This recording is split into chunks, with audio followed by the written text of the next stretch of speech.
They say your name has a lot to do with what you end up doing when you're older, you know? There's a... well, my middle name's functioning alcoholic, so, you know, maybe that makes sense. Beautiful. I don't know. We must be related. Yeah. The functioning silent.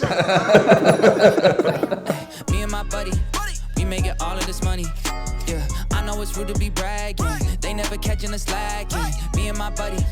All right, guys, welcome back, Table One Podcast. Co-host Justin Young, other awesome co-host Art Parman. Special guest today, Niall Farrell, which I just learned how to pronounce. I've just known him for like 12 years, and I literally just off-air just asked him if it was Niall or Neil, and he's a good enough person where he's never corrected me or anyone else probably for his entire life. That's true, yeah. I mean, a name is, you know, it's used to identify you. So when I hear Niall, I know it's me, Firaldo, Neil, Niall, that idiot over there. Please leave the rail, sir. They all refer to me. Niall, you have to leave the bar. Yeah. Niall, like, please, you can't sleep there. Yeah, things like that. Yeah. I know when something's meant for me, you know. Niall, that would be $100 for another drilled box. Quit losing your box key. It's bad when like the amount spent drilling the box is greater than the average components of it. You know, it's like it can't be a good sign. That's fair. So, like, just curious, growing up is like you grew up in Scotland, right? Yes. Okay, I got one right. Yeah, there we go. So, like, no one ever confused like your pronunciation of a name there, right? Like, No, it still happens there too. I don't okay. know. It's weird because like in Ireland and England it's Niall. I'm thinking only in Scotland it's Neil, but I don't think I've met another Neil spelt my way. So. Okay, It is like a traditional Scottish spelling. I believe it means, I think it ironically means champion. What do you mean ironically? You are a champion. I mean, yeah, it depends, you know, if you set the parameters, like I'm a champion in some stuff. But yeah. They say your name has a lot to do with what you end up doing when you're older, you know? There's what's the word I'm looking for? There's there's way more dentists named Dennis than there should be, basically, compared to the amount of Dennises in the world. Yeah, well, my middle name's functioning alcoholic, so, you know, maybe that makes Beautiful. sense. I don't know. We must be related. Yeah. The functioning silent. Yeah, I remember, this has probably been like 3-4 years ago, but I think it was down in the Hard Rock. I get to Neil's table, and he just looks at me and goes, "Fuck!" And I was like, "Dude, I'm not even playing that good right now." He's like, "No, I wasn't planning on drinking today. Now you showed up." And like immediately he's like, "Cocktails." By the way, this is like 12:30, you know, like it's not like it was like after dinner or some shit. And I was like, "Yeah, fair enough." Yeah, sometimes you just, you know, I'm a big believer in letting fate decide what's going on, you know. But how you interpret fate is, you know, there's a lot of room for interpretation, so you can kind of shape it how you want, you know. So I wasn't going to drink today, and then I'm like, oh wow, a pigeon. Have to drink today now. Pigeons are the only bird that drinks milk. Anyways, cocktails. Yeah. All right, guys. For those that don't know, you've been on the scene for probably almost 15 years now, like probably maybe even longer with like the online stuff. Yeah. What a sad thing. I'm sure your online accolades are vast, but those are tougher to look up. But what I do know is you have around $7 million in like live tournament earnings, and one of the few people that has a WPT, WSOP, and an EPT win, right? The Triple-Crown? Yeah. Which is nuts. Like I was about to look it up through if you're our first guest that has all three, and then I ended the research exactly there because I was like, I wonder if Moorman did. I was like, I don't care that much. Actually. Yeah, it's no, fine. I did see the Moorman episode, and I wondered why you were slumming it with double crown winners. Like, not for me really, but you know, I'm glad you've managed to correct that now, so that's good. So now you guys know that he has all the accolades, and his name means champion, and given all the championships right there. Let's take the audience back to when you were a tiny Neil. I'm sure you had aspirations to be some kind of upstanding gentleman. At what point did that turn? 15, 16, 17? Like I'm sure there has to be a tipping point. Yeah, so I'm a kind of what will be a kind of a strange career path, I guess, to people who don't know me outside poker. So I was actually I played football, believe it or not. For what position? I was a striker. Okay. Glory, obviously glory. Score the goals. Champion. I was actually very, very fast. Which, if anyone's seen me the shape I'm in nowadays, you know, and I have been throughout most of my. It's all right. It's a video podcast. People can see. Exactly. Which will be, you know. I'm not so fast now. Although fast to the bottom of the bottle. In my head, yeah, but like in my head, I still think I'm fast. But like, because you used to be, but like, so I keep like trying to have races and stuff, but I'm just not fast anymore. Can't get to the starting line. Yeah, who are you trying I race like Ludo, you know, like Ludo smokes like 40 cigarettes a day, so like my weight and his cigarettes, it's like it's a fair race. It's like someone might not make it. Yeah, it's like DNF, you know, like Special Olympics, all right, I get it. yeah, That's so good. I did that when I was 17, and then I got released, which is like normally there's like an injury story, but mine was just I was too shit, which is less glamorous. But so I ended up selling TVs for a year when I was 17 until I went to university, and I had to have a fucking law degree somehow. Wait. So and then Wait, you kind of yada like you just like went to school to be a lawyer, or like? Yeah, so I went. It's different in the UK. So like, you just go straight, like you major in law. Okay. Thing. So it's not like, I know it's harder in America, but you have to do school and then you do law school, right? Yeah. But I think in the UK, you do 4 years like an undergraduate of law. Okay. And then you would get put into a firm, I guess, then you would do the kind of equivalent of law school with the firm, I think. I never got to that far because I fucking love gambling. but that's what I believe happens. Was there before you were an athlete, like the 10 to 17 age, was there like games and gambling or anything like that a part of your family? So in Scotland, there's like my dad, like, is not a big gambler, but like it's a very cultural thing. Like a Friday is like your dad finishes up for the week, he goes to the local bar and he'll put some bets on the horses. You know, it's not like he's going to lose the house. He'll maybe wager £20 across 5 races. Gotcha. And like here, you buy lotto tickets at the gas station on your way home. Exactly. Yeah, but a lot of times, like a Friday, you go. Like I would go, especially when I was working a little bit older. When I was working in the TV shop, it was across from the local bar that my dad would go for drinking on Friday. So I would just go across. But when you're like 10, like 7 to 10, even it's like there's like bookmakers on every street corner and stuff in Scotland and things like that. It's always been very accepted and not. I know across here, maybe not so much in Vegas, obviously, but across in America, it's quite stigmatized. Sure. But in the UK, it's a very normal. Like you go for a beer and a little, you put on a bet. It's very normal. So you do get kind of exposed to it from an early kind of age, kind of thing.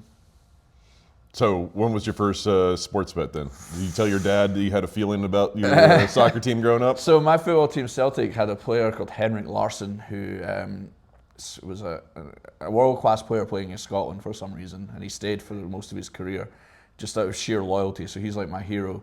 So I used to always just bet on him to score the first goal every week, and I think that was the last time I was a winning sports bettor. So he retired and you just went straight downhill, huh? Yeah, he scored like a goal a game, so it was just a sweat to see whether he did it first or not. But you'd have your lunch money from like 13, you would save a couple of pounds of your lunch money and put it on.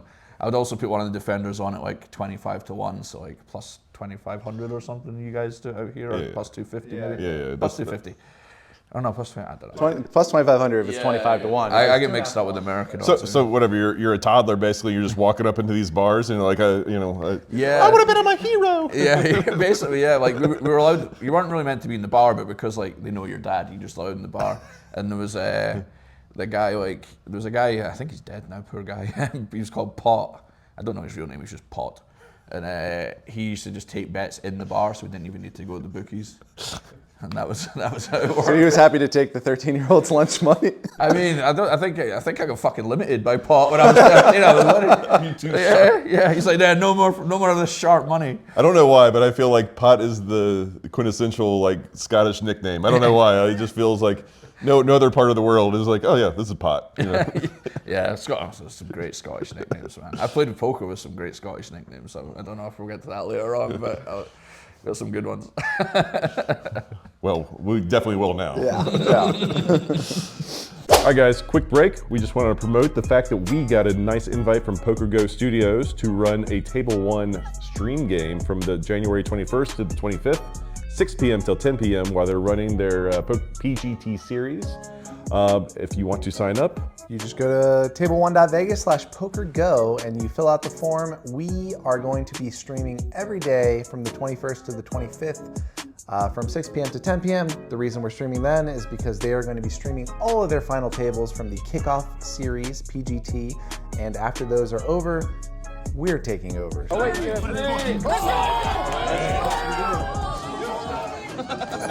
25, 50, 100, you know, no limit hold'em. And we might even have like one of those little wheels that you spin and some weird shit happens. We might do weird shit for you guys. Just, you could be part of the weird shit with us. So just, you know, sign up now. All right, so somehow, footballer, decided to go to law school, so you must have been doing okay in school, or is it like, I understand it's different than the US or whatever, but still like a sought after degree, I'm sure. You go through 4 years, I'm assuming you're gambling the entire time. Are you playing online, you playing poker, you discover any? Yeah, so I'm gambling, I kind of discovered poker maybe like 2 years before the end.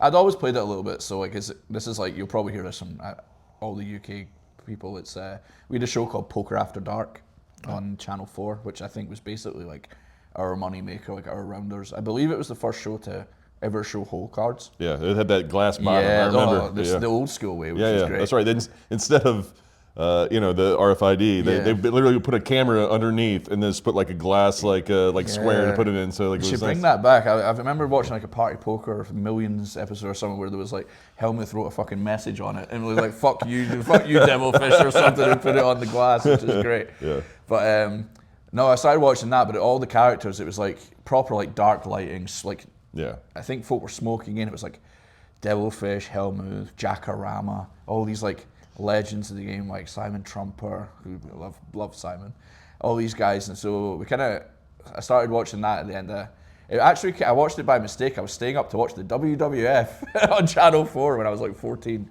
and it came on after, and I started watching it. I was like, this is kind of interesting.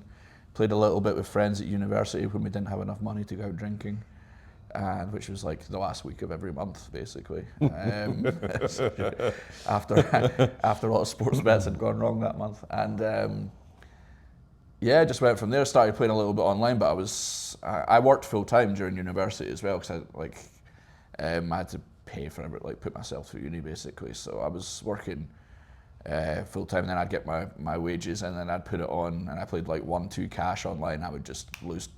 I'd have one buy-in and I would lose it like pretty quickly, and you just started straight at 200 NL. I mean, I'm not playing those penny stakes. I mean, you know who the fuck I'm gonna lose. I don't mind do it slowly. Yeah, I got paid £800 this month, mate. I'm not fucking jumping into 50 NL. I won't lie. I tried the 5 cent, 10 cent, lose my $50. Tried the 10 cent, 25 cent, lose my $50, and then I was like, you know what? I'm putting 500 on and playing 1-2, and then I lost that, and then I found a way to get some more money on there, and never played under 200 no limit again. Yeah, I mean, I used to sit down. I was always a complete donator at the start, and then I just I learned there was a bit of strategy to it, and I think the real kind of turning point was my girlfriend at the time bought me it was a Poker Ponage, was the training site at the time, subscription for Christmas.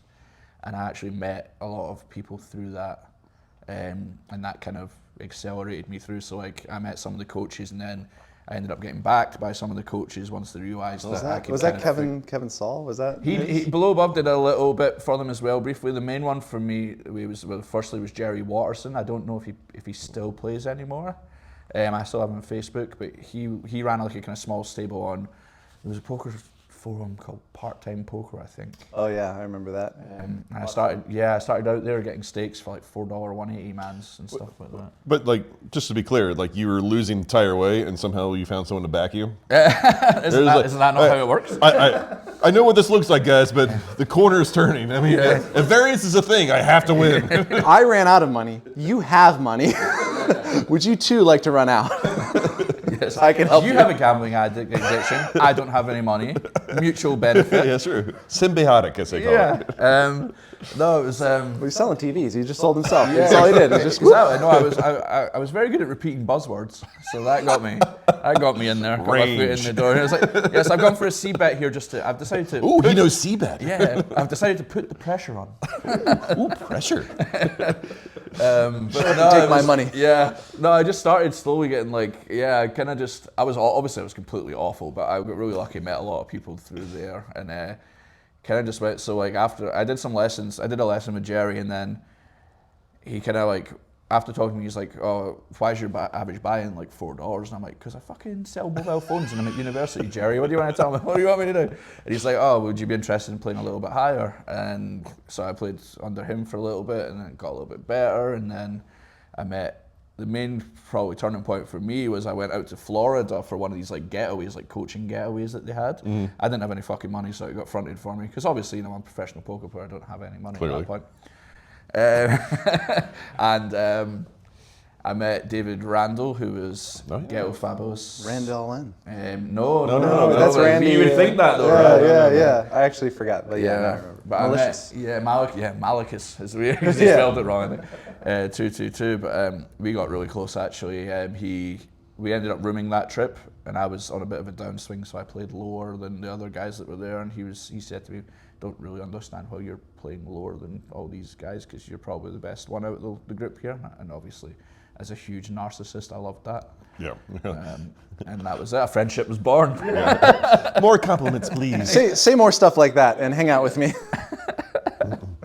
So your online name is Firaldo, like quite famously. So tell me how that is a name for you. So that came from the football days, because it's literally just my surname was Farrell, and I was a striker. And at the time, my idol, the best striker in the world, was the old Brazilian Ronaldo, who I got to meet at PCA. Oh, get the fuck out of here. Great, That's cool as shit. Not only did I get to meet, he knew roughly who I was, because I'd just punted a big bluff on the stream, and he loved poker.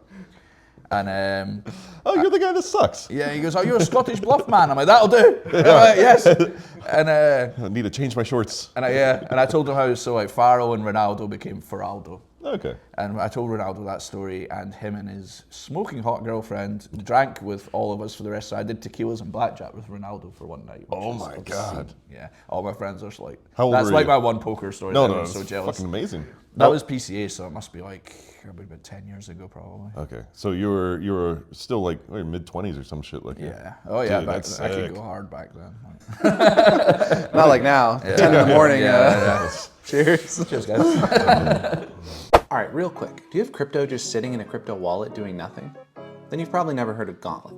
Gauntlet.xyz is a billion-dollar research company that manages risk for huge internet platforms like Uniswap, Arbitrum, Jupiter, and a ton of other ones. And how can they help you? They actually curate these things called crypto vaults. And what's a crypto vault? Well, you just put your crypto in, you get an interest rate. The interest rate depends on the supply and demand of that particular token that you put into there. It's kind of complicated, but their algorithms make it like 1,000 poker solvers are working on your side. And you get a return on crypto that was just sitting in your wallet anyway. Here, let me show you how it works. I've got 800 USDC here. I'm gonna put it into this USDC vault. The current interest APY is a little over 9%. So I'm gonna get that for a little bit, and I can take it out whenever I want. Now, as you can see, they have a bunch of different vaults, a bunch of different tokens. Do your own research on all of this, which one appeals to you, but definitely don't let your crypto just sit in your wallet doing nothing. It could be here earning for you. So if you've got USDC or USDT, which if you're a poker player, you probably do, you're gonna wanna have it sitting in one of these vaults earning something for you. So head on over to gauntlet.xyz/T1 and it'll take you right to the vault page. You'll be able to check out which one looks good to you. All right, back to the show. Okay, I lost my train of thought. I thought about drinking only just now. I'm so happy about It's it. quite consuming. Yeah, no, that's fine. a great We'll show. get back on track in a little bit. I apologize to the audience. I bubbled the final table last night in quite a punt, and like I'm mad at myself, so I decided to get drunk near my house, and then I woke up and decided to get drunk near his house. So this is where I am. This is true stuff. If you watched last week, Justin was deep in the 3K. Not really. He was on day 2 of the 3K, and we were talking about, oh, how's he gonna do? This is how he did. He got 10th place, which you would think he'd be happy with, but when you get 10th place, you're not happy. Let me just say, like, I clearly ran good to get to 10th place. This is not me bemoaning that, but it was like I was final tables 9. We're ended the night at 9, and then it was kind of like we were 12 people left for a while, and then all of a sudden Jonathan Tamayo busted like to my left, and I was like, oh, this is great. Next hand, like a guy busted at another table, and like I have like 9 blinds. I'm like, oh, okay. I'm like looking around, and I'm just like, okay, I think I'm the shortest stack. There's another guy that has 9 blinds here, but I'm just looking over, and I was like, okay, I think I'm the shortest stack. And I just, on the button, ace 4, we're like literally about to combine to 10-handed. Like they're like bringing the racks out for everybody. I looked down at ace 4 on the button. I was like, 9 blinds, easy shove. I get called ace 9. I was like, whatever, that just happens. I stand up, turn around, the guy directly behind me has 3 blinds. And I was like, fuck me, god damn it. Like, I mean, it's not just the $20,000 I punted. It was just like that thing. I was like, I just want to make another final table. This would be great. And like just the self-awareness of like, all right, everyone here's got more than me. Everyone there's got more than me. Yeah. Outside of if I just stood up and turned around. Yeah. The fact that you tried to look, but like just couldn't put enough effort in to like stand up and see exactly what's going on behind you is the funniest part. I feel like we're getting there. It's like you wish you stood up. Like 5 years ago, fuck it. Yeah. Another 5 years, you might look at the table. Yeah. Whatever. I like whatever Nacho, just like ICMs for 4 people, like so like it's a great fucking line, and so that's the reason I went for it. Like, I knew exactly how much he had, and I was like, fuck it. I'm a big subscriber to that. It was created by the Crushers to keep all the middle rigs poor. It's 100% true. Like the Germans basically made like, how can we fuck the Americans? You ever seen Michael Adamo full pocket 7s at a final table? How do you fuck? Yeah, that's right. Oh. These stupid Americans laddering. Oh my gosh. We get first every time, 1st or 9th. So either way, after that, I drove to the local bar, had a few beers. A couple bartenders just got off work that I know and love, and set the alarm for 8:30 to hang out with Art and you. That bartender-patron relationship really is one of the cornerstones of modern society. Like that's the only way I make friends anymore. I'm over 40. I don't make any other friends. Like this is all I have is bartenders and wash-up poker players. I was gonna say just this podcast for me, but you nailed it. It's great because like I fill one category, and if you get me on in 5 years, I might be the one. It could be great. I've always thought I'd be a really good bartender as well. If we pool our backers' monies, guys, we could start something that's actually profitable. Although we might drink them out of supply.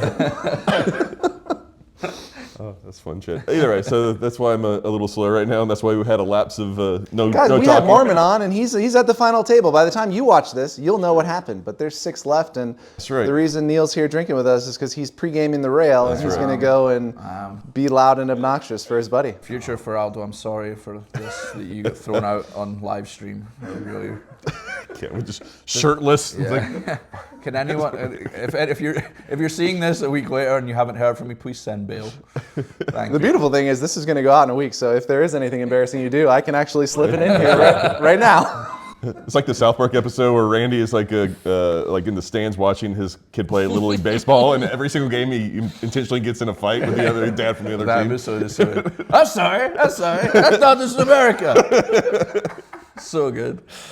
Oh, I like your American accent. Maybe you should do that so that people can understand what you're saying in this episode. This is my American accent, trust me. Yeah. Honestly, I speak whenever I'm out. I get it so bad when I come back especially from the World Series when I've been out for like 2 months.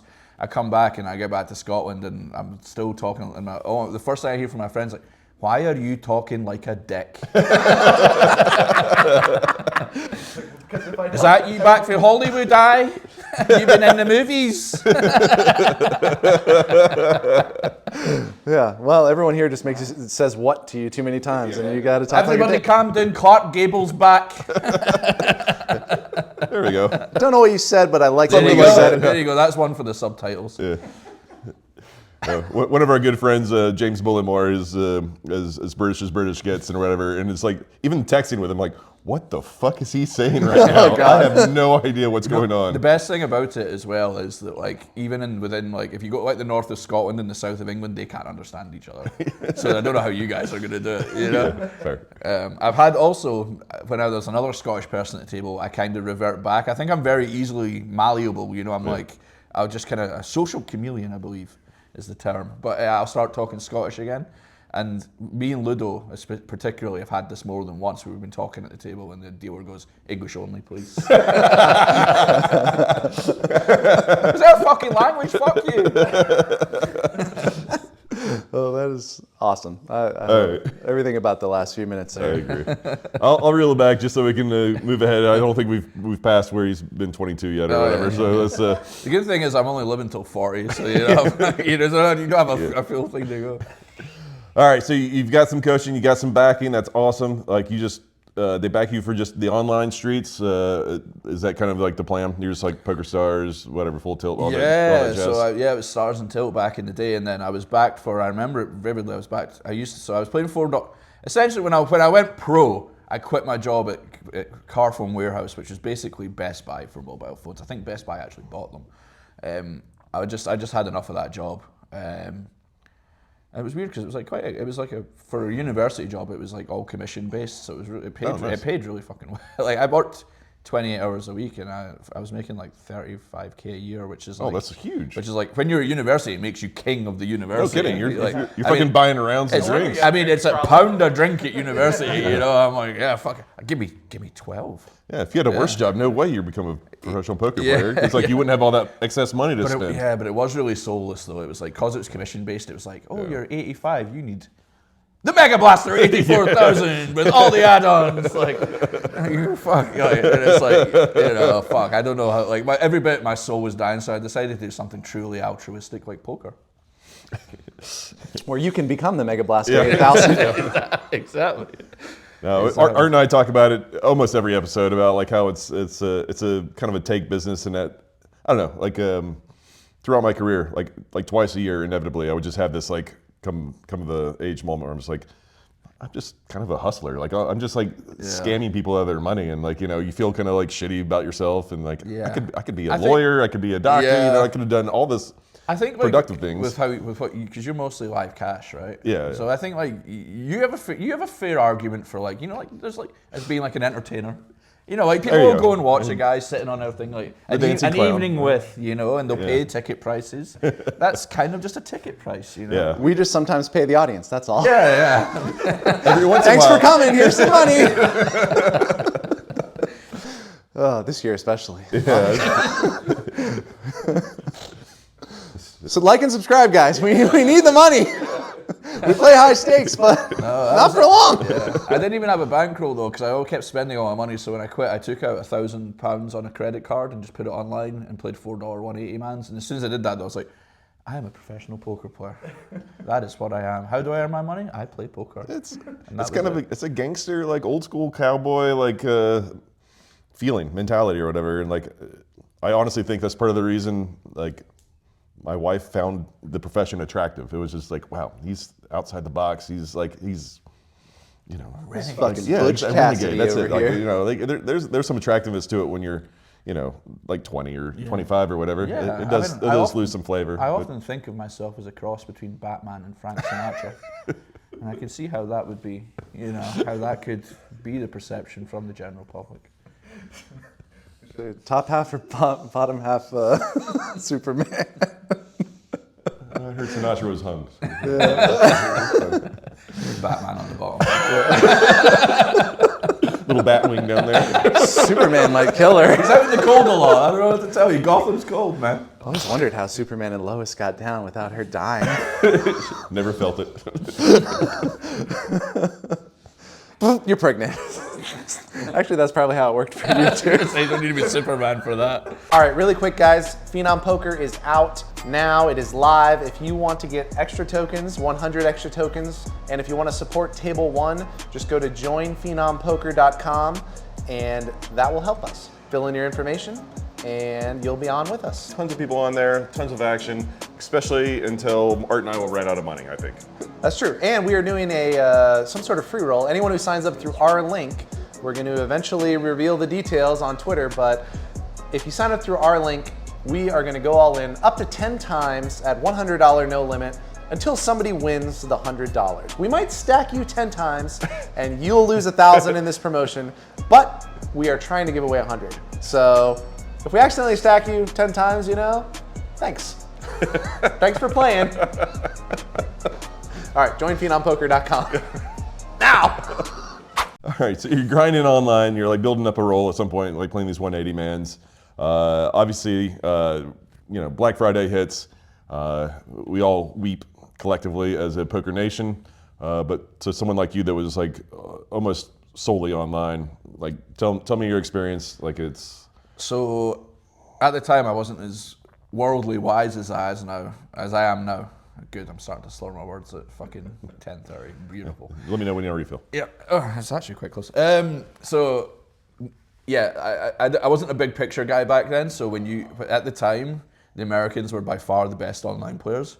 So when you guys get kicked off, I just stayed awake for 15 days and played online every single day and made more in those 15 days than I did in a year normally. There was some great, like looking back, obviously it was catastrophic, whatever, like it was a bad thing, but there was some great like camaraderie stories and that. Like I remember guys on Full Tilt from America who were still logged in, and if you didn't log out, you could still play, even though your money was worthless. So there was like a trend on social, I don't know what social media was They're at the just time. pushing their money off the cliff. That's good. But they would still just play, and it was like all the OGs, like Rounder63 and all these guys that played every day were still on, and the hashtag was never log out. They were still just playing. So stuff like that happened. I think I can say this now that Full Tilt are dead and the law don't really care about me, but most of my American friends just dumped their money to me and I got it to them. Fuck you. Yeah. Firm fuck you to Full Tilt. Yep. So I got, I mean, I think they did get it back eventually, but yeah, I managed to get some. I mean, looking back, like, how did we not see that coming? Like, I'm like, what, 23? I've got £800 in my bank, maybe. I win an F-Tops and I have to send most of it to my backer. I was like, are you sure you want to send $898,000 to MILF Seeker 69? Click, yes, gone. No fucking, are you sure? No nothing, just, that money is gone. No money laundering checks. It's cash it out the same day to a fucking prepaid credit card. Like, we must have known something was going to happen. Like, I mean, especially the few months before, Full Tilt was like, oh no, you can buy the same tournament at the same time, as many times as you want. honestly, Actually, it's the same rate though, you know. Nowadays we've got like millionaire Germans skipping to the back of the line to max later edge, and back then we're like, 6 entries in a tournament, I can only win once? Sign me up. I am in. If I make the final table with myself, I get to combine stacks. Seems upstanding to me. Yeah, I'm in. I instantly lose 60% of my stack's value. Let's go. Just let me collude with myself. Yeah, Let me share. Firaldo too. Honestly, I went from being in for like 3K on a Tuesday to being in for like 26K on a Tuesday with the ability to win 30K if I was really good. Like, And they still didn't find the liquidity to pay everybody out. Yeah, well, they found the liquidity to pay themselves out. That's all that really matters, guys. I just realized this is the first person we've had on that we asked about Black Friday, and like they were outside looking in. They're on the good side, looking at Americans like, Because everyone else is like all sad, and you're just like, it was, obviously it was catastrophic, but like, I don't know, part of me thinks like, all the American guys I know, like a lot of them like have moved on to lives they would never have had otherwise. Like they've like broadened horizons. They all like Mexico, Malta, made all these friendships and stuff. Like, I don't want to be like, oh, it was actually a good thing, but I think some good did come from it. Like a lot of guys, like we you know, the Europeans, you make fun of us for being poor and work shy. We make fun of you for never leaving America. And a lot of them just like, there's a lot of guys that just did a lot of shit that they met wives, they met lifelong friends, all this kind of stuff. Like, it's just like, I don't know, like, I'm not a nihilist, like, but I'm just kind of like, I'm more of a, things happen, just go with the flow, have a beer, chill out, that kind of life, you know? I think it's nihilist. Nihilist? thank you. I was trying to get down that road too. We also make fun of you for mispronouncing words. Yeah.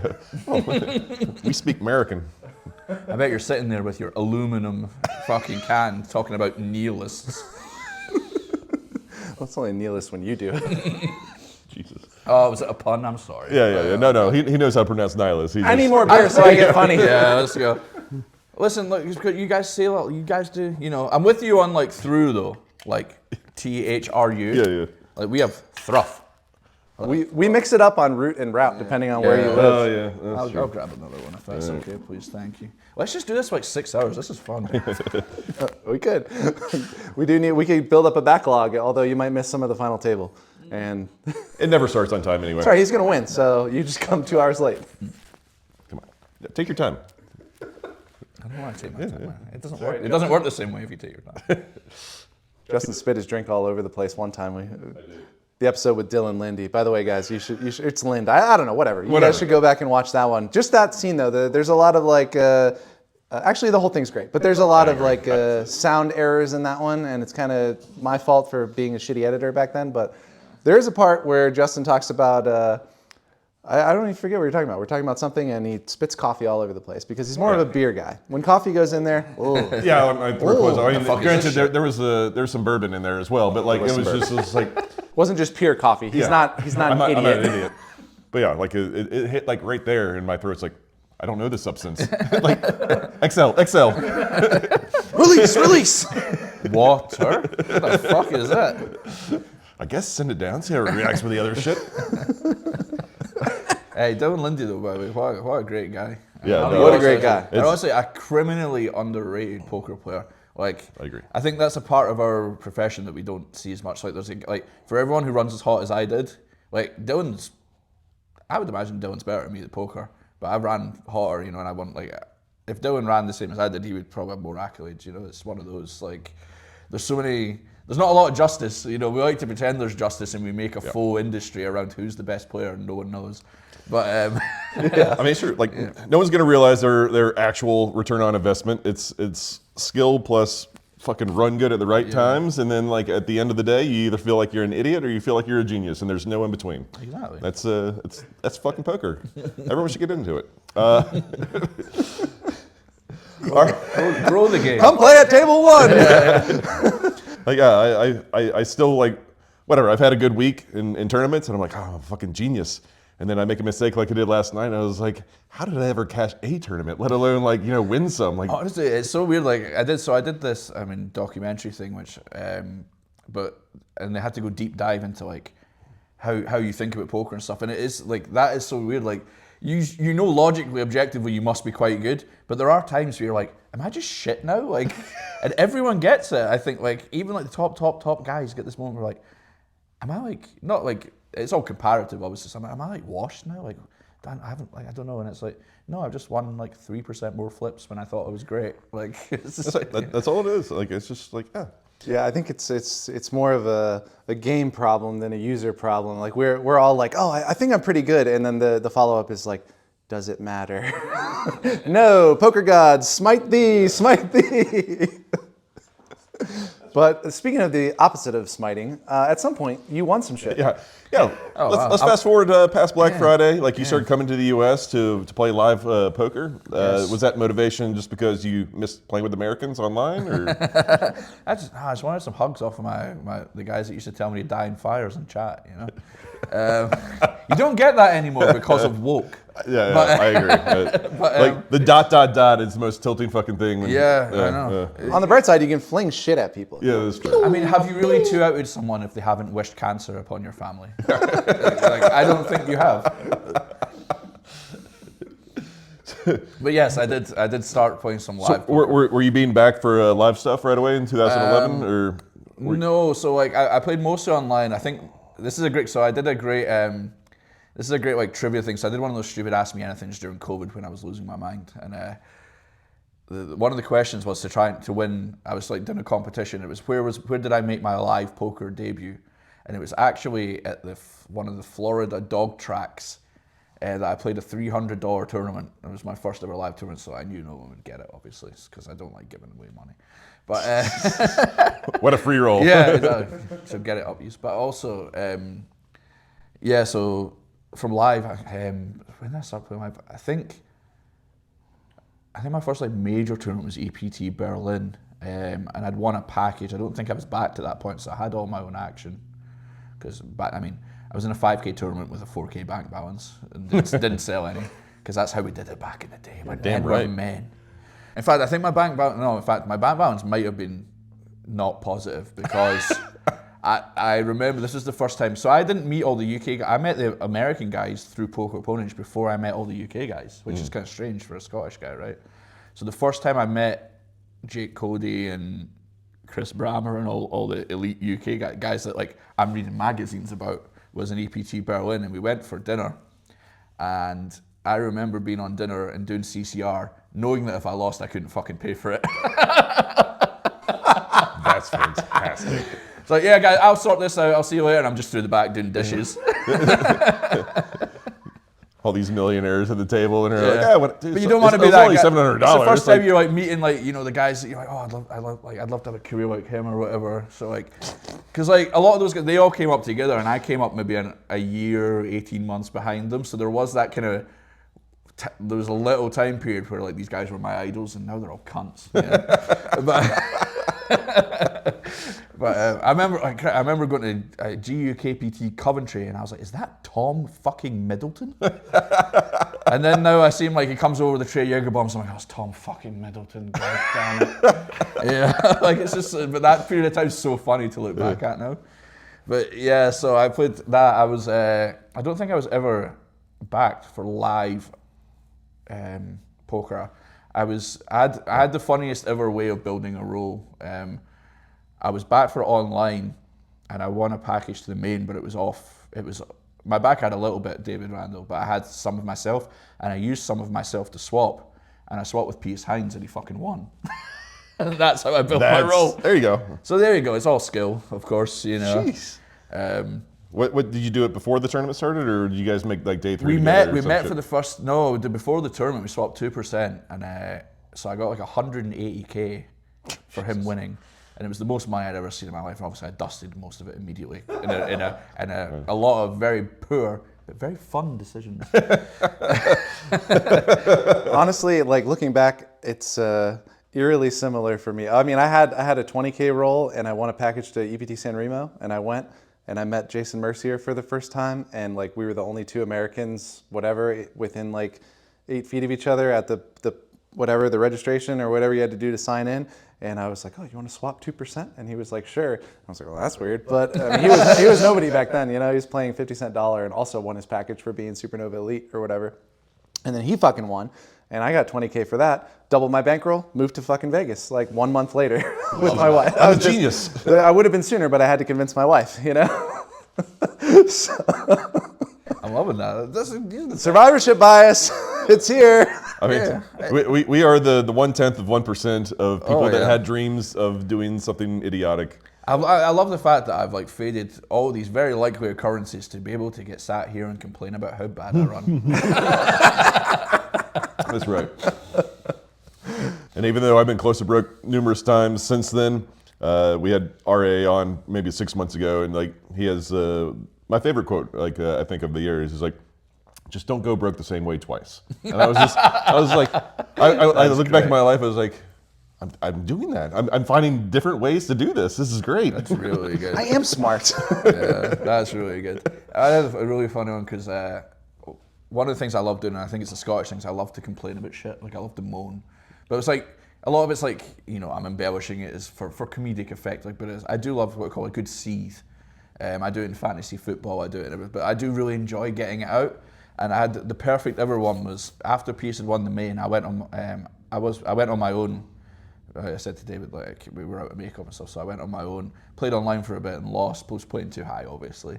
And then finally I've done half the money, and I'm like, right, fuck, I need to start being sensible here. So I say to Pierce, look, do you want to back me until I fucking get this money back? And Pierce has like, he's 22 or something, he's like, yeah, fuck it, I don't give a shit. Like, this money will never run out. This is unlimited money.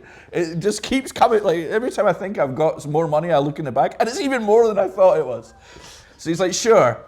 I play on the Sunday, and I win the fucking party major. The first Sunday I'm backed after bricking every week. I win it for like 80k or something, and it was heaven for me, because not only did I win money, I got to complain about it. It was fucking perfect. It was Of course, I just get backed at one time. I'm like, I tournament. fucking won the party fucking major. I beat out 6,000 fucking people, being probably like I'm probably bottom half of the field in skill, and I have to give half of it to my millionaire backer. Will it ever end for me? Nelson Mandela had nothing on this shit, man. Just what a beautiful moment. Sorry, this is just a break in the action for everyone out there to catch up with their laughter, and then we can continue. That's good stuff.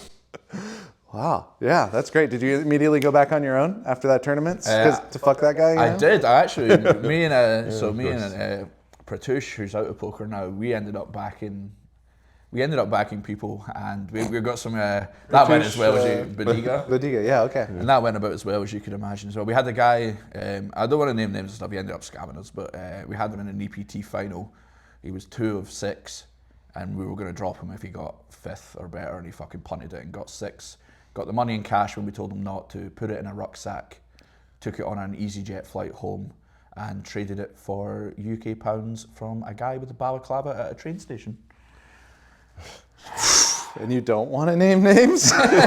Sounds like a righteous guy. Yeah. Do you want to mime it out for us, or what the fuck? yeah. I'll just go back through and look at all the Yeah, 6th that's place true, yeah. finishes. Yeah, You guys so can it's figure it there out. somewhere. Some sleuth detective list them all out. He's like a well-known UK guy who has like gambling issues and stuff. But We all do. every like We two, all every scam 2 each years, other. I get a message that says, "Oh, I'm back playing again. I'm doing okay. I'd like to start sending you some money." And every time I just treat it as money off the ground.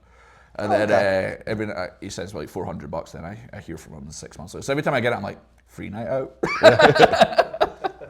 All right, so he's long-term blackmailing you. Did not say his name. $400 out of No, everyone knows. Oh, yeah, I mean, Yeah, if you're getting $400 a year, why would you mention his name? I think I'm giving up that golden goose. No, I mean honestly, people with problems and then actually trying to at least somehow make good. You gotta respect it. I got a guy like that too. Like I'll like wait a month. He owes me X amount, whatever. And I'll be like, hey, how's it going? And I'm like, oh yeah, I've been meaning to send you money. And then it's like 2-week ordeal of like texting back and forth. I was like, oh no, it's coming. And then he'll send me like $500. I'm like, perfect. I sent like 20 texts to get $500. Like that's a perfect fucking ratio. $10 an hour. Yeah, that's $25 a text. You know, So yeah, that's nice. there are whole centers in some countries doing that. Yeah, true. So do you go broke backing with Bertouche then after this? Yeah, all so what happens? happened was, we both get scammed, and I had to not only did I have to stop backing, I had to get backed myself. Because I was backing, everything I'm doing is way above what I should be doing. Because back then, I don't know if it's the case now, but back then it's like, oh, I've lost all my money. Oh no, that will be an inconvenience for 2 months. Then I'll get it back. Yeah. Whereas now it's like, I've lost all my money. Does anyone need a bartender? You know, it's like, it's a lot different. But so me and Bertouche both get scammed, and then Bertouche ended up backing me, and I was like, how the fuck is this work? Did we not both get scammed? Have I somehow eaten most of it? He was more of an adult than you were. That's what it sounds like. So him and Pius ended up backing me again from that, and that was for live stuff, and that was when I had like my first big live score. When I got second in something in Vegas, and then What do you mean? It's a bracelet event. What do you mean? yeah, Just something. Well, I was like a 16-1 heads up chip leader, and just Oh, there's the complaining again. yeah, there it is. All right. listen. By the way, it's a fucking art. I swear to God. But yeah, like you scored for like 350 or 330 or some shit like that, and like you lost to what was his name? Sandeep Pulasani. Yeah, Sandeep. Like, yeah, he's a nice guy. He's yeah. a super nice guy. He was a good player as well. Yeah. To be fair, like he did just beat me in 6 all-ins, but still, you know, I'm not bitter about it now. But I mean, You don't have to be nice to win 6 flips, but like a good final table story from that though was my rail was there, and I was trying to order like 25 Jaeger bombs for the rail, and Red Bull Rob was like, you can't order that many. So and the waitress was like, it's only drinks for you. It's like, can I not order for the rail? I said, no, it's only drinks for the players. And I was like, okay. So what would you like? I go, I don't know what to tell you, Roxy, but I'm real thirsty. Can I have 25 Jaeger bombs, please? And she brought them out, God bless her. So she brings them out, and I'm like, delicious. So I'm handing them out to the rail. And Robbie comes over and he goes, right, you can do that once. You're not doing that. You can't do that again. Should have got 100. God bless him though. Like he could have made a big stink about it, but I think he was he thought it was kind of funny, to be honest. But he's like, he just in my ear, like I'm like, there's like 6 people left, and he's like, please don't do that again. Please don't do that again. My rail for Eric Baldwin's WPT like final table is the reason why people can't drink at WPTs. Like when they used to have it in the stage in like the Fontana Lounge or whatever back in the day or whatever. Like we were the reason, because we got out of hand, would be putting it mildly. when my wife literally yells, "Go suck a toe" to David Williams. That's when they knew that they should probably stop serving us. Hey, no kink shaming. No kink shaming. Come on. No, I agree. Like I was just like whatever. It was right after like all that the story came out or whatever. And I was like, whatever. Like everyone's into kinks. Like the man likes feet. But like David Williams beat Baldy out of like a pot, and like it was just like dead quiet. She stands up, "Go suck a toe, David." How did you not tell that story when David was here? Because I was scared. We touched on it. I was like, I was like, yeah, you know, I was at that rail, and he was like, yeah, no, I knew you were there. So that's awesome. One of the best things about UK rails is because we're all football fans. We're really used to coming up with songs. Yeah. So we had this great Moorman one, which is brilliant. So there was tournaments on PokerStars called the Reds. So there was like the majors were all in red font in the lobby and stuff. So we had a chant for Moorman. I think it was Craig McCorkle came up with it, but it was just like these guys have talents. We were all wasted. We could be saved. Like he could be. It's a Bob Dylan-esque this rhyme. So it was. Well, let's hear it. Yeah. It was like when everyone thought backing was dead, Moorman won. He lost his head. He got the call from every shit reg. He said you can play 5Ks and all the reds. He hates money. He hates money. He hates money. So good. Will you please think of a table one chant that we can? You can just sing it to me and record it and send it. Let me just say, like, my wife and I have talked this a lot recently, where, like, my wife and I are big American football fans, and there's just, like, we're put to shame by, like, all the European, like, chants, because, like, we have, like, 2-word chants, or like, you know, go, yeah, exactly. And like every time we watch anything that's European based or whatever, they have like literal like 20-second songs that are fucking amazing and well thought out. It's like, listen, we have a song for corner kicks on this side of the field. Yeah. We got a song for goal kicks. And We got a everyone song knows for them. this guy missing a pass. We got an offside song. We got this song. It's weird. Looks like soccer, like especially like UK. I say soccer because I'm a respectful tourist, but Thanks. it's followed by like, you know, it's like a very working class sport and stuff like that. But it's like the chants are like, right, I believe the opposition left back was caught drink driving last week. I have a 16-page aria about it. You know, It's like you just show up and like, you know, hand out your like pamphlets to like, I like have a 10,000 people. I have a 90-minute spoken word opera about his drunk driving charge. We really need a guitar, a trombone, and a piano at this game, please, for this song. My brilliant. favorite one about the chant for me was I got a great one, which was when the chips hit your eye and it's a shit 3 to 5, that's Firaldo.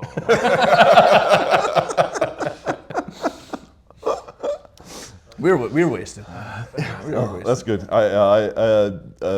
Again, same friend, James Bullimore, who was at my final table for the Prime, and I heard vaguely that, like, you know, he started one of those about me, and like I was like, oh, I'm gonna be part of like a chant. I didn't even get to hear what it was, but I was like, this is gonna be great. Like when I make, like, you know, heads up or whatever. But like that was the only one I got, so it was sad. But like it was like a 4-sentence like little song that like he just came up with because he's Northern European and they're fucking awesome. Yeah, they're always thinking of rhyme schemes, those Northern European rap battlers. Now they could understand what he said, but like still. Something about lovely jubs. Lovely jumps.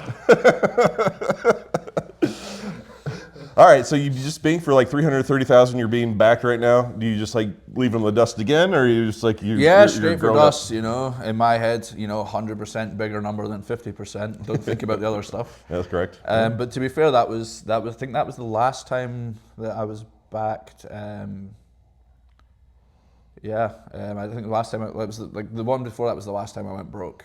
And now, you know, I'm an old man with like a family and stuff now, so I have to be less. So your wife's got a job, is what you're saying? Because mine does. Well, the good news is for Christmas, she's getting a job. Did you wrap it up? Let her open it? Yeah. Just open it like, you got to get a job, sweetie. Yeah, it's a time. What does a time mean? It's a job interview. Must have been a good couple years after that. I was on we must be up to like 2015 by now, right? Yeah, sure, why not? Because 16 through 19 were fucking bangers. Like, it was fucking... Listen, that was a good time to know Firaldo. I'll tell you that much. My casa is su casa. Yeah, we did. The heater years were unreal because you just think it's like a never like. You just think like, I don't know, I'm winning like 80% of flips and I'm fucking certain I deserve it. Yeah. You know, I'm like, yeah, finally, it's some justice in this game. The biases start flipping, and it's a good feeling, but it's undeserved, and it's such a reckless like thought process. yeah. Like you win 4 flips in a row and you lose the last one, you're like, Run so fucking bad. Of course I lose. How does this he even one. wake up with 10s there? Yeah, when I like, have ace what an king? It asshole, shouldn't even like- be a flip. You probably shouldn't even call with 10s there. Honestly, there was a hand with like 12 left at EPT Malta where I get 10-9 suited against some Italian qualifiers, queens, and just beat him. He's in for like $8. It would have changed his life, everything like that. And my only thought was like, fucking deserved. The cream rises, baby. I'm absolutely rifled it off as well. I've opened 10-9 suited. This Italian kid with $84 in earnings is 3-bet at the button. Sam Greenwood's cold 4-bet. And I've got the old 10 high. I went, this is probably good enough. This guy's been dying to 3-bet me. And I know Sam knows that because he's good too. He's good like me. I've just put it in. I was getting called off both. The Italian guy calls queen, Sam folds ace king. I make a boat. And I'm just on live stream, just like, I think I even said on live stream, I was like, once I get called, I was like, I promised myself I would never do this on stream again. And I run out of boat and I'm just like, it's that way like you're kind of embarrassed, but like I also started laughing uncontrollably. How could you not call with the ace king, right? Like, get in there. It's like main I event. run so bad. Greenwood didn't call off with ace king. I know. I was What, like, that's what, a bit what a nonce. bit of a tight fold there, Sam. Money troubles, is it? I'm gonna call it now. The best episode ever. We're en route. Let's see how we fuck this up. So did you win the tournament with the 10-9 suited? Is that the one of the ones you won in the crown? That was the one I ended up winning. Wow. It was actually, yeah, exactly. Like, it was all skill. And that, where was that? Sorry. That was Malta, EPT Okay. Malta, which always, anywhere you win, you always think it's a cool place. So Malta's a cool place. I really like Malta. It's a weird kind of, it's like a small island in the Mediterranean. It just always doesn't seem quite finished whenever I go. It's always just something being built. But no, it was a cool place. But that was like the start of the heater. But don't get me wrong, I got to complain again because at that point I'd been playing EPTs for 2 years, all on my own dime without cashing anything really. I think I got 1/10 in EPT London. It was like my only deep run. And then I got to Malta, I'm like, oh, I should probably start selling some pieces. And then I win. And I got to win and go, I fucking shouldn't have sold, man. I knew it. I knew it. How much did you sell? I think I only sold like 30%. It wasn't too bad. But a great story about, you guys will probably know Simon Dedman. Oh yeah. We've heard of him. Yeah. I don't know. Yeah. I thought I'd swap with him, so I sent him like 50K. And to his eternal credit, he just goes, no idea what this is for, mate, and sent it back. And I was like, did we not swap? He goes, no. I would never. With you? So God love him, man. Like, because I mean, that's why, like, everyone moans about poker. Like, poker players a bit. Like, if you surround yourself with the right people, you don't really get scammed that much. Although I have been scammed once. All right, we can agree to disagree, but either way. Okay. I'm not sure. Yeah, I'm not sure what the live game politics are. But yeah. But no, like to your point though, like I say this to like all my normal friends, and like I put that in a hard quotation because like most of my friends are normal, and like trying to describe like the landscape of poker, and I was like, I would trust a random poker player that I barely know with $20,000 over any civilian every day of the week, and it's not even close. Oh, absolutely, and it's so strange because like, when I did this documentary, I had to do this thing where I explained the poker world to like a layman, and I told him at the time where in order to avoid $400 in wire fees, I left 100K with a guy I didn't really know, who would give me it back in Vegas, and he's like, well, how did you like write up a contract? And I was like, I just shook the man's hand. That's right. I looked him in the eye. I won't name names as well, but it turns out I got very lucky there because he was quite a notorious scammer. But I think I got my money because he kept making jokes about spending it to me, which was kind of unnerving me a bit, and I kept making jokes about having him murdered. And it's scary. Are you joking? Because I'm joking. I could come across, I'm Scottish. I'm like, I could find a guy and murder you for like $200. Still save money on wire fees. I can get you killed. I can get you killed for less than half of a night out. So give me my fucking money, And I'll be honest, I probably would have. No, cut that out. No, I'm joking. But no, I mean, like as poker players throughout the years, it's actually commonplace to do stuff like that, which is kind of crazy. Like I remember the first time a guy I didn't even know said like, oh, my buddy Jimmy just told me to give you $50,000 to hold for him. And I'm looking at my phone and I was like, okay, I don't know which Jimmy yet. That's fine. He's like, just wait. Don't give it to me yet. Make sure you have the right person. And I get it from like a guy I barely know as well. I'm like, 2 guys I barely know are going to give me $50,000. And like, so much of the poker world is your reputation, the word of mouth of like, if you're a good person or not. And like, that's why it's kind of powerful, because like, as soon as you get on the shit list, you're on the fucking shit list. Like, and there's no coming back from it. And like, you're not going to get a backing deal. You're not going to get a loan. You're not going to get anything you may need when times get tough. Exactly. I really think it's the hardest currency in poker is your word. I mean, there's always going to be greed. Like, if a good player has issues, there's always going to be some guy taking a chance on him or something. But if you just I don't know, like for me, I always kind of categorize them. It's weird, like if I give someone 5K and they dust it off in the pits, like that's bad and it's annoying. But if I give someone 5K and they just steal it, I think that's like 1,000 times worse. It's 100%. Oh, people have problems. Like that's why we're all in this fucking industry in the first place. Why most of us are in here, and because we have problems. And like gambling is always going to be one of those problems. And like sometimes when you're walking to your car and you see the craps table to your right, it's tough to like, go straight. I do. I genuinely think, I mean, I think but if you say that to anyone, like the general public, they'd be like, what the fuck are you talking about? Yeah, no, fair enough. Yeah, but they would. This show's not for them. Fuck those guys. It's cool. You come on into this world. It's a wonderful world. We love you all. All right, so you win EPT. You're starting to play high rollers now, like in 25Ks, or like nothing for you? I think I was still just 10Ks at that point. I think I wasn't getting too giddy. I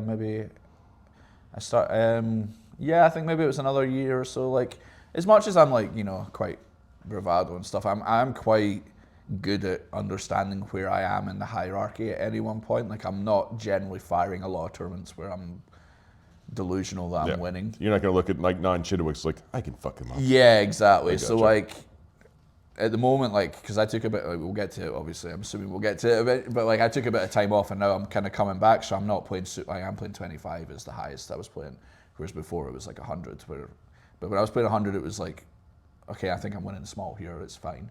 Whereas now if I played, although I did see some of the hundreds playing this week, which was pretty good, but in general it was like, I'm not like, I thought I was just trying to break top tier at one point, probably at my peak, maybe not quite there, and now I'm like not near it.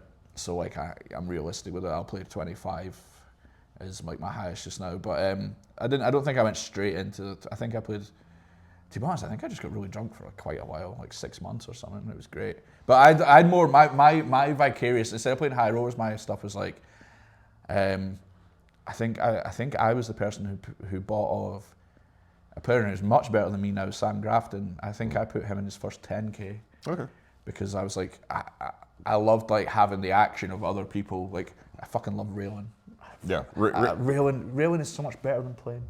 You just don't get as much money for it. But there's no thought, there's no process or anything like that. You just get to enjoy, which exactly. I don't know, like that's the allure of backing, or at least like on a small stable like size where like large stables I don't understand, because like it's every day is stressful. You don't actually get to enjoy yourself. I know you had Moorman on. I've got the Moorman backing stories are great. He's just sat at like some 3K table, and some American guy he's never met comes up and goes, "Chris, can I get 50K?" And he's like, "Yeah." Doesn't even write it down. Like, fucking sure. Yeah, that's right. Never go broke the same way twice. Thank God for the win tournament for Chris Moorman. Yeah. Hopefully, yeah. He's gonna. I think he's gonna win. But got the little 5 ball in me. Oh, what's 5% of 3.1 million? I'm sure you haven't done the math. No, I'm not sure. I think it's a good amount. No? You know exactly how much. Yeah. Everyone does the math. I mean, obviously the whole tournament's void because I got knocked out in 50th. But I hope all the competitors have a good time and I get a big pile of money. As you scream at them, belligerently drunk in about 4 hours. Yes, it's gonna be great. I wonder if it'll go. I went to Pius's final and I got thrown out 3 separate times and just came back in. I'm a different guy. Did you at least have the courtesy to put on like glasses and a fake mustache or something? I just went in different entrances because it was in the Penn and Teller Theatre. Yeah, I'm not the most inconspicuous gentleman, Like it's quite. Is that loud ginger guy again? I'm coming in. Yeah. Excuse me. So they kept just like they kept putting me out. I was like, I need to find another way into this fucking building. Is this real? You're like, well, Phil Ivey gets in and out of here pretty. And so you say there was 3 magicians in that theater. The reappearing Firaldo. Just see security like the 3rd time he just like eye contact and he's just like, oh, for fuck's sake. I'm like, come on, I've won. I'm in here 3 times, I've won. Accept your defeat like a man. Do you know my brother? Just keeps telling me he gets kicked out of here. All right, so that's what you're doing later on today. That's nice. So continue us down this path of like just mashing people and having fun doing it. Like I understand, like, you know, the success comes excess drinking, excess everything. I mean, that's just the beast. Oh, yeah. In all honesty, but like you continue to crush though. Like you don't lose a step for a couple of years, right? No, I'm a big believer in like. People are like, oh, he's on a heater, and people are like, oh, it's like this mystical thing. Like, there's no such thing. Real. Or whatever. 100% it's real. It's 100% real, and I think I can actually make it. What's the word I'm looking for? It's tangible. People think it's intangible. It's not. I think it's because when you're running hot, all your bluffs are getting folds, all your value bets are getting called. You will hit all your bluffs in value. You will make the correct value bets and bluffs at a much higher rate when that confidence is high than when you've made 16 great bluffs in a row and you've ran into it. Making the 17th bluff is like you need to be Ivy, Chidwick. Yeah, that's right. One of those. When you're running great, it's a piece of piss because you expect them to fold. So that compounds. It's like you start playing better in that way because you're not afraid. You've not ran into it 15 times in big spots over the last year. So you do. I think it makes you play better. And that's why heaters become exponential and so on like that. So I think it's a real thing. Yeah, sure. you only have it for so long, and then Yeah. Oh, yeah. As soon as there's a chink in the armor, as far as your confidence goes, then it's just like a fast decline. I know exactly when mine ended as well because I can see the sim. I don't know if you know this. I am a sim seer. Like, please. Okay, I was day 2 of the 100k one drop. They put it to the very start of the series that year, which is really stupid because you want people like me having a shot in it if they've done well during the series. That's right. Schedulers. That's correct. But I'd final tabled it the year before, so I managed to sell action pretty quickly because, you know, well, I final tabled it last year, must be good. That's how poker works. I'm day 2, I open King Jack from middle position, and it folds to James Chen in the small. I have like 70 big blinds. Folds to James Chen in the small blind, and he shoves all his chips in, like 100 big blinds, and the big blind has 10 big blinds. He hasn't seen me open. Oh, fuck. I'm trying to work out. Jesus. I don't know James that well at this point, so I'm trying to work out if it's an angle or not. I know now. Like now, I know it's not. Like, It's not, but still, what a fucked up situation. so eventually, I call. He has Queen 9 off, and it comes 9 high, and I'm out. And that was when the heater ended. wow. I seen Hal, R.I.P. Hal, God rest his soul, what a legend, in the hallway, and I was completely shell shocked. You know, biggest buy-in of the summer, first up, absurd way to lose. What was probably, I mean, it's day 2, 70 big blinds. It's like 500k in equity. I was going to say that's to have 150 Yeah. blinds, 140 blinds in that big of a tournament. Yeah, that's about $500,000 equity. I'm Yeah. like completely not. Hal sees me and he instantly notices I'm like flustered and his bar's not even set up yet, and he just goes, "Come with me," and he takes me through the back to the employee bit and gets me a beer and sits me down and lets me have a beer. What a fucking legend, man! Fuck yeah. I miss him so much, man. He was like, he passed away 2 or 3 years ago. This is a bartender at the Rio? Yeah, What was it? Hal. He was, I wouldn't say famous, but he was infamous amongst drinkers. Yeah. He was like the bartender to go to. Yeah, I tried to get, so we used to always talk about he wanted to go to Scotland. I think he'd been before we wanted to go. And I tried to get, there was Billy Connolly's a Scottish comedian. I tried to get, they had a DVD set of him traveling Scotland. And I tried to get it to his widow. I think she passed away now as well too though, before, after he died. But I don't think it ever got there. It was just no one had a contact and stuff. It was really tough to get. But he was great. He was like, honestly, you'd see him every year and he'd remember every conversation he'd had the year before, all that stuff. He was always happy, like, really great guy. But yeah, it didn't even make me pay for it. He just seen that I was in a daze and just gave me a beer through the back, like, legend. That's a good fucking story. I like that. I mean, I don't like the fact you like made the correct call and got butt slapped. Well, for the guy I'd sold all the action to was an online guy I think he'd done really well through crypto, because when I put I messaged him about the action, I was selling like 70% or something. He just said, "Yeah, I'll take it." And I was like, "You fucking what?" How much? Yeah. All of it, of course. But he was like, when I seen him in the hall, I was like, "Yeah, like I know." And he goes, "No, listen, look, the reason I buy you is because you called there, like, you know. That's right. So he was loving it, even though, like, which is a good mentality to have. He's a really good player as well. It was, I don't know if you want my Christopher Frank, Lissy Stinkt. I first met him, actually a good story how I first met him, it was he was like an 18-year-old prodigy, German kid. And he was on my right in EPT London with like 3 tables left. And he was like I guess he was trying to sound me out to see who I was or whatever and stuff like that. And I told him I was an insurance salesman. And he folded to me for the full day. And then afterwards he goes, "You fucking wanker." Like, I didn't know you were Firaldo, you absolute asshole. That's great. The fact you can pull off insurance salesman like is the biggest bluff ever, and the fact he fucking folded to that, that's lovely. Honestly, there was like 3 or 4 key pots where I was just way out of line and stuff, and he's just like, he did that. You know that, like, I love Lissy. You know that German way where he's like, "I have 2 pair, but I want to make you know that I have to fold to you." You know, that kind of way. It's so good. It's a good feeling. As soon as they do that, you're like, ah. He's good people, though. He's good people, Chris. That's great. Oh, you got some moves. You got some moves. I like it. Oh, yeah. And then, so that 100K, that's when it ended. That was the heater, Dad. That was the Yeah. death of the heater. But, you know, In how, between, how, before how, that. how did that feel in between, you know? You won, what did we say the Triple Crown was? EPT, WPT? It was just under 2 years. WSOP, yeah. Yeah, honestly, God, like, I won a WPT and I entered it and I didn't know it was a WPT. Like, that's Where how was hot this? I was running. It was in the Caribbean, Right. and there was like tournaments on. I knew like WPT and Party had some stuff, but I didn't know it was a WPT main event. And then when I won at the end, I was like, "Oh, cool. That's 2 of the 3." You know? Look at this large cup I won. Yeah. So deserved.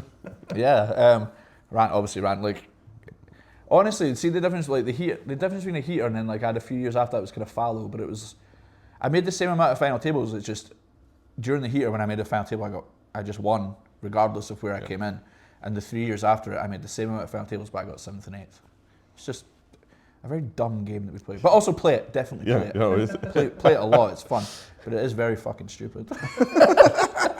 It is a bit silly when you're like, everyone's got close enough skill level where it's not like, you know, you're gonna crush any one person at a final table. Then it's just like, all right, who gets Yeah. aces versus ace king? Yeah, Like, exactly. And then that's it. And That's like, why hypothetically speaking, my least favorite question I get asked, and I get asked this a lot by poker media, and I love the poker media. Don't get me wrong. I know you're just doing your jobs or whatever. But it's like, who do you think is the top 5 players in the world? It's like, I can't fucking tell you, because if I could tell you what these guys were doing that makes them the top 5, I would fucking do it too.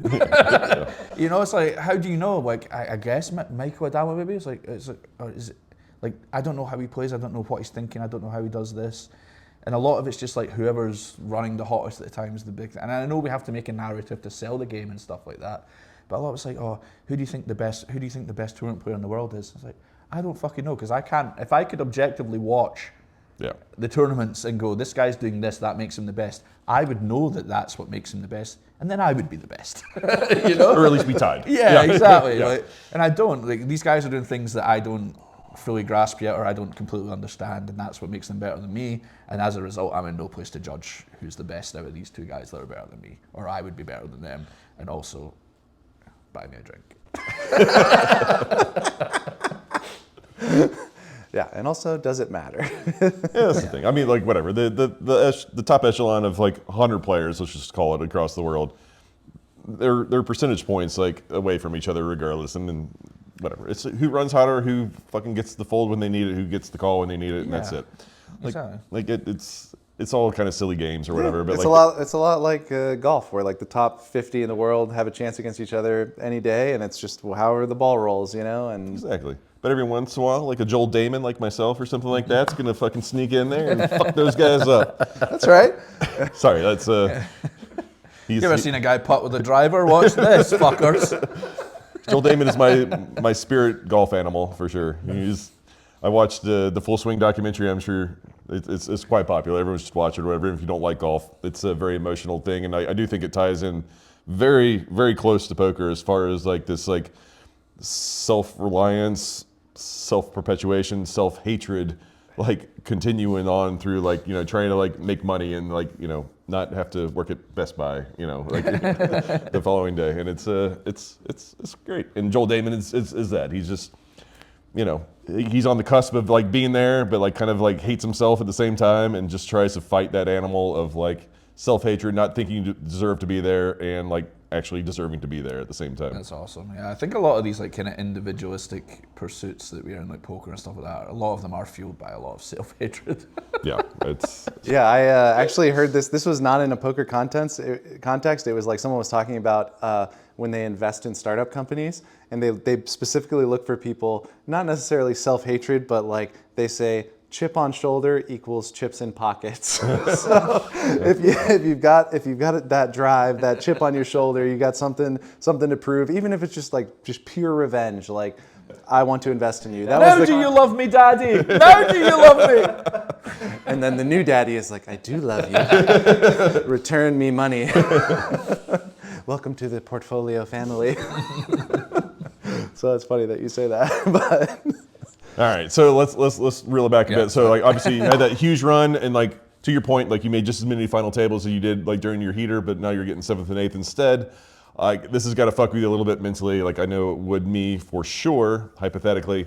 Like what do you do? Like I mean, I'm not just trying to be an interviewer here. Like emotional level, like I know how hard it is. Like you just like crawl inside of a bottle. Do you like play higher volume, less volume? Like what's... Actually give Justin advice, because he recently made a 9th and a 10th. So what do you do? It's a lot easier to do it this way around, because you know you're not relying on winning to pay for shit. You don't have to give up, you know, luxury things like paying your bills. And, so it's like it's much easier. Like I think if you're like doing the 8s and 9s, it's much harder to graduate to the you know, like you have to, when every tournament's important to your net worth and stuff like that, it becomes a lot harder. It's a lot easier like to laugh off an 8th when you've already got enough money to look after yourself, obviously. For me, I try and like, and it's the same, I do this with everything, so it's like, and this is going to sound really stupid, like I can't drive, right? I don't have a driver's license. And I tried to learn to drive when I was 18, and I tried to learn just before COVID, and then COVID hit and I couldn't do it anymore. And I'm not great at it, but the way I do it is I try and logically justify. I'm like, well, all the morons I know in the world can drive, so I should be able to drive, okay? And I do this with like, if there's a really dangerous like Uber driver, I'm like, well, this cunt's not dead yet, so it's unlikely he'll be dead now. And I just try and logically rationalize it. So it's the same with poker. Like, I'm making the same final tables. I'm the same player. I'm actually better than I was before. Sure. Logically, I should eventually come out of this, and that's the kind of mindset that I have, which is kind of weird, but that's how I do it. I kind of like that. It's like I used to be a little, not afraid of flying, but you know, get the sweaty palms or whatever at takeoff and landing, and I just like, you know, I just kind of say the same thing. Nothing I can say, nothing I can do. Yeah. You know, it's just gonna happen or it's not gonna happen. Yeah, exactly. Like, that's it. And it's just, you just have to like, because your irrational brain's like, oh, will this ever turn around again? Will this ever happen? There's nothing that says it has to happen. Like, it can just be this forever. But you just have to like, I just try and like actively engage the logical, like, listen, you were miles over expectation. You're maybe a bit under expectation now. You're in the middle with every other person in the world. Congratulations. Just see it out. Just keep doing what you can do. So are you, sorry, did you want to say something? No, I was just going to say thank you for helping me out a little bit, honestly. Like, that was it. I was like, that's the best pep talk I've had in 48 hours. That's fantastic. It was nice, yeah. Just take the heart to heart, guys. There's no control, basically. You're at the will of the cards. Make your best decision, see what happens. That's right. No, I was going to ask because like I was looking at your Hendon a little bit in preparation for this, and I still see like when you're back home, you're playing like $80 tournaments, like $200 tournaments. You must either actually be up against it or you fucking love the game. So which is it? So I have two categories of poker. I have my job and I have my recreational activities. Yeah. And a lot of my recreational activities take place in Ireland, where I'll go. So one of the guys, Fintan Gavin, he runs an Irish poker tour out there. And one of my goals is to go to, so my football team have a very strong connection with Ireland. So I'd like to visit all the Celtic supporters clubs in Ireland. So in order to sell this to my girlfriend, I'm like, well, I really have to go to this €200 freeze out in fucking this small town in the middle of Ireland. It's very important for our job and our livelihood. It just so happens to have a Celtic supporters club I've not been to. That's the best answer to the question I think I could ever expect. So yeah, but that's the thing, like, so I seen the Irish Open's a great stop, right? And if you've never been, you have to go once. It's especially you. This might be a tournament built. That's a tournament series built for you. You don't get a dinner voucher. You get like a beer voucher. Yeah, Or well, a Scotch voucher. they used to have the Norwegian Open before it because they couldn't have live tournaments in Norway. That's right. And the Norwegian Open was just all of the dealers were drunk. Never mind the players. Like it was just like they'd be dealing cash and like the players would be buying them shots, and the organizer would be like, "You drink the shots." Like there wasn't like you were banned. It was you must drink them. Don't waste them. Yeah. So it was always this. The Irish Open's like that. It's the main event's a 1K, and it's a really big tournament now. But they've started recently, like, there's been a 5K and a 10K added, and they're trying to make it like a proper stop. And I'm like, please don't take my vacation away from me. I don't want to actually have to play poker. Don't make it big enough to like make all the fucking pros come in. Like just, I want to be 27 Guinness deep in a 306 max with 12 big blinds. And still feel like you have a chance to win. Yeah, that's what I want from the Irish Open. Now I understand that's probably not economically the best thing for the owners. Yeah, but I mean, it's the best thing for the bar. as long as your girlfriend doesn't watch this pod, which she won't. Yeah, like the scam will be on for years. Unless it's on TikTok, she ain't fucking watching it, mate. We're good. I'm putting that exact quote on TikTok. What's her username? I'll tag her. Yeah, so no, I do. Also, like, once in the UK I go, my brother likes to play a bit. He's like a rec player. He's like, it's really funny because like we share a lot of the same, mindset, genes and stuff like that. His talent is really pure, but it's like he doesn't work at it because like it's not his job or anything. Oh. So he's like a pure, like, he doesn't know ranges, he doesn't know anything like that, but he'll tell me a hand and he goes, I'm like, why the fuck did you do that? And he goes, knew he was bluffing. And he's fucking right so often, like it's quite scary. Like he's just, so like me and him will go, like if he wants to go play something, I'll go, but I'm like, listen, like either we're staying overnight and drinking or you're driving. Like I'm not doing this sober. And he's like, right, fine. So we'll go and play this kind of stuff and that. So yeah, it's good. Like honestly, I always say this. It's like a thing. I think my favorite poker is 100K buy-ins and $80 buy-ins. The rest in the middle can fuck off. It's fucking perfect. I agree. I think I've told this on the pod numerous times or whatever, but like every time I get in a kind of a swell or a divot, I'll go play a daily and like it'll be fun and like whatever. Like a buddy of mine was like, oh, let's go play this $100 like daily at the Win or something. Like, fuck yeah, let's go. Yeah. And like this is subtle brag or whatever, but like I won one I think last year, and like everyone like I had like 18 texts from people. I was like, is everything okay? Like, you all right? Like you just played a daily at the Venetian and you won it. And I was like, yeah, that was the best time of my life. Like that was the highlight of the year. Like it was not even close. It was just like we get 9-handed, people are like, oh, you guys want to chop it right now? And I was just like, fuck no, let's go, guys. I'm so sorry. Like I'm not trying to big time you guys, but like this is my Super Bowl right now. Like I You guys are therapy. I love the feeling of like putting you all in, knowing I have 6 high, and just like looking at you and like knowing like you're gonna fall because you're scared. There's nothing more big time than winning like the Caesar 60 nightly for $360 and tipping it all.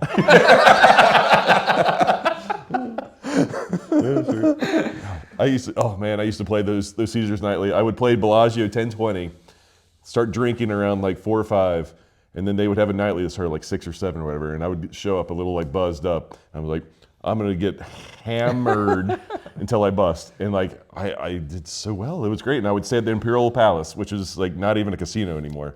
It's not even. It's $40 a night. I used to be a high roller because I would come in, I would play $quarter blackjack. And they would just look at me like, oh, would you like some champagne, sir? And I was like, champagne? No, what the fuck? You guys have champagne? Yeah. We've got Dom Perry John here, Yeah. if you like. But that was like my first like 5 Vegas trips by myself was Imperial Palace, Bellagio all day, fucking played the nightly at Caesars, and stumble back home, seeing all the whores like coming down the street, like riddled from like, a bad night. Like, all the guys like passing out the whore flyers or whatever, they're just like giving up and they're throwing them in the bushes and stuff like that. Yeah. That was Vegas at 4 a.m. guys. It's a special time. You guys If you should haven't try seen it, You probably have a successful career. Yeah, sorry. But if not, you should try at least Probably a once. member of the real world. Welcome to the underground. Sorry. Prostitutes have a great profession. I'm not trying to just call them whores for that. Like, they're great. Awesome. I like the double back for the Yeah, horse. no, like, I mean, I feel bad because, like, everyone should For all the whores make watching. money however they want to. I think you'll find the term as sex workers. Yeah, right? sorry. We do love They're not whores. They're There's a lot of sex workers in Scotland that just do it for free.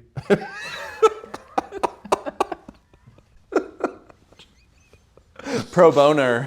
pro boner. That's like, I seen this great tweet the other day, and it's like from like 10 years ago, and it was like, for, you know, like the OnlyFans craze and stuff like that, where everyone's like that.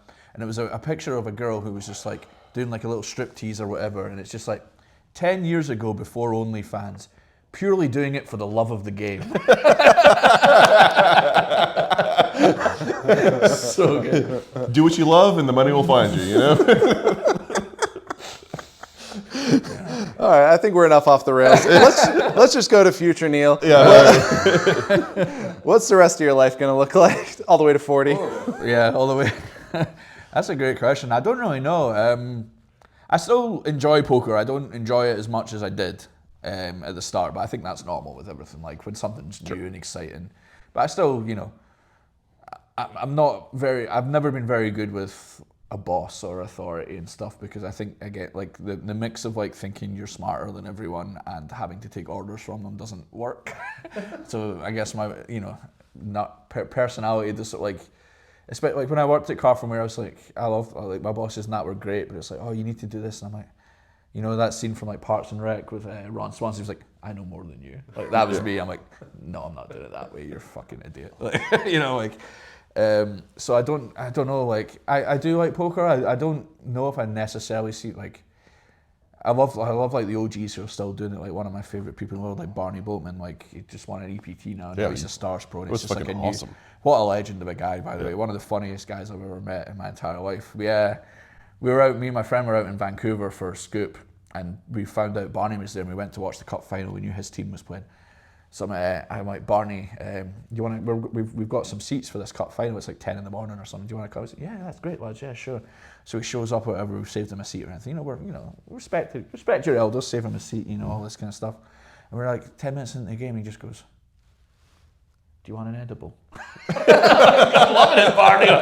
Like, Barney, the last thing I need is someone that makes me more lazy. But yeah, but it's just such a legend of the game. But I don't know if I see myself do, like, I don't know what else I would do. Like, ideally, I just want to win, like, see if I win like 5 million, that's enough to not do anything in Scotland ever again. It's probably not enough here, but in Scotland, it's like, you know, my house in Scotland, I have a 4-bedroom house with a big garden and a tree. It cost me like 200k. Like, out here, you get a spare room for that. You know, like. Sure. So, you're one of the guys in the camp of like, if I win the main event, I'll never play poker again. I don't know. I think I would never play professionally. My absolute dream is to be the guy. So like, I've been in the other side of this. Is to be the guy that when I reg the 100k, all the pros reg. Now I've been in the waiting room before, waiting for the guy. You know, I'm like, oh, there's a guy who owns construction companies across the world. As soon as he registers, I'm allowed to play this 100k. And I want to be the guy that triggers that. I want to be the rich whale, you know. And like, it's funny. I always find it funny in poker. Like we always used to laugh. Like oh, I'm at this 100k table, and there's a guy 5x raising. I'm like, I want to have money to be able to do that. This guy's much better than us. What the fuck are we talking about? Why are we making fun of this guy?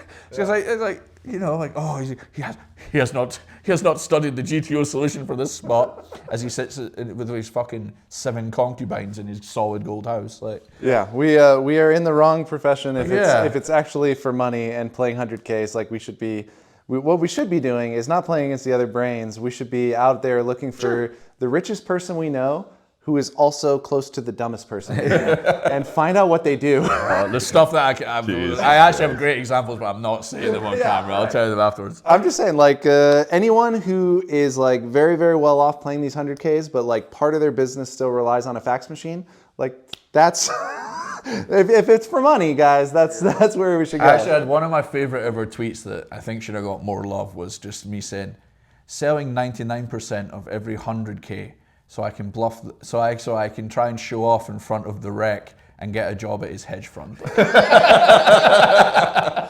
was good. Beautiful. Well said, actually. God, this is probably like 4 years ago, but I was playing in a 25K, and like I can't remember who it was. It was Rainer Kempe, maybe. I can't remember. I'm pretty sure it was him. It was some like at the time like German elite, and like someone I never talked to one word in my life. I sit down. He comes over and he just goes like, "Just to let you know, like I wasn't gonna play till I saw you were playing." And I was just like, "What the fuck, man?" Like I tweeted out immediately. I was just like.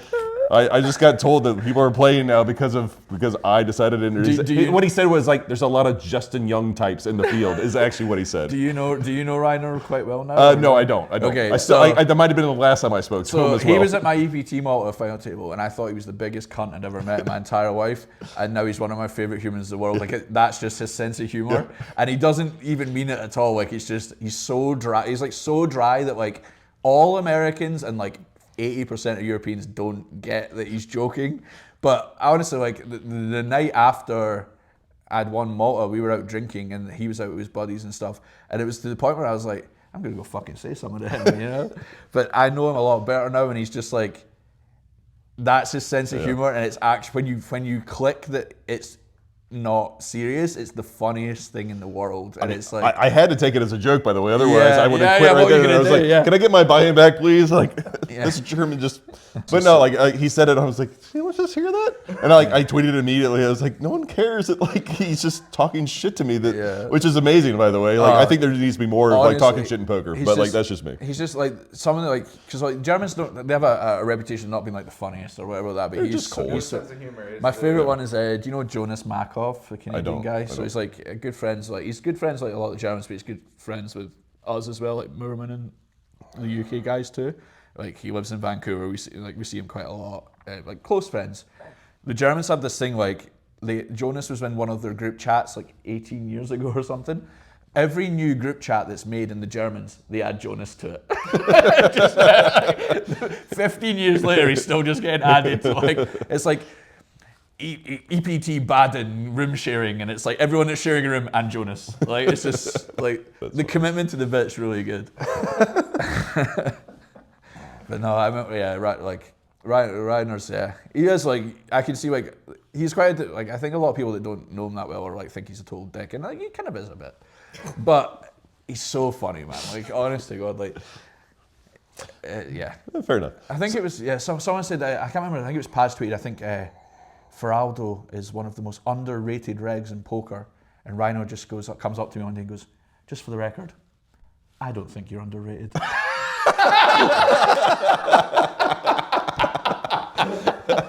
Genuinely one of the funniest things I've ever heard in my life. Oh my God. All right, so he's funny. All right. So yeah, I'm in the same camp as you as far as like going forward or whatever. Like I would love to play the game solely recreationally instead of like professionally, but I would never stop playing this game till I die. I don't care how many nickels I have left in the bank. Like this is a game I will always play. I just love poker. I love the camaraderie. I love the people, and hopefully I can continue to make money at it.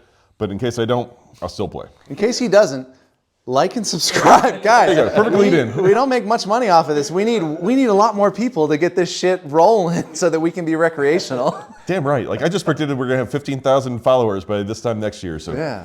get on here. Yeah. Tell your friends and your enemies. Yeah, no, it's like I agree. I love it. I'll do it recreationally. I don't know if I'll do it as a job forever, but I'd like to retire. Yeah. All right. Well, how can people get a hold of you if they just want to give you a bunch of money so you can retire? What's your social following? What's your at Firaldo87 Poker on Twitter? I think Elon shadow banned me since I pretended to be the World Series and told everyone to report to the bar before the closer. But I should still be on. By the way, I got back. I was like off Twitter for like 5 days during the World Series. That's peak Firaldo Twitter time. But I changed. So I changed my avatar to the WSOP logo, and and I think it was whatever the 300, the Gladiator or something as well. I just tweeted, just to let you know, the Gladiator has been officially designated a drinking tournament. Can all players please meet at Hal's Bar before you take your seats? And that got you banned? And I got banned for impersonating a real account or something. I had to I had to email some like guy saying like I was only joking. Like Well, at least you got unbanned. You could be Sam but Panzica out there. I've either got a lot less funny or I've been shadow banned because I used to rack those likes up. That sweet dopamine used to hit me. And now it's like, there's only so many times you can call Daniel Stiltz a cunt and it'll be funny, you know? Well, we'll try retweeting a couple, see if it helps. Yeah. All right, Firaldo87, guys. Like, follow, retweet. He needs the love. You heard him. He's a fucking narcissist, Yeah. and he's not. His tank is half empty. He needs to be all the way up. My social battery needs recharged. That's right. All right. All right. Let's go, Chris Moorman, and thanks for the time. Moorman. Appreciate it. Yes, no problem. Thanks for You're having awesome, me, dude. guys. This Appreciate is it. cool. Bye. Me and my buddy, we make it all of this money. Yeah, I know it's rude to be bragging. They never catching us slacking.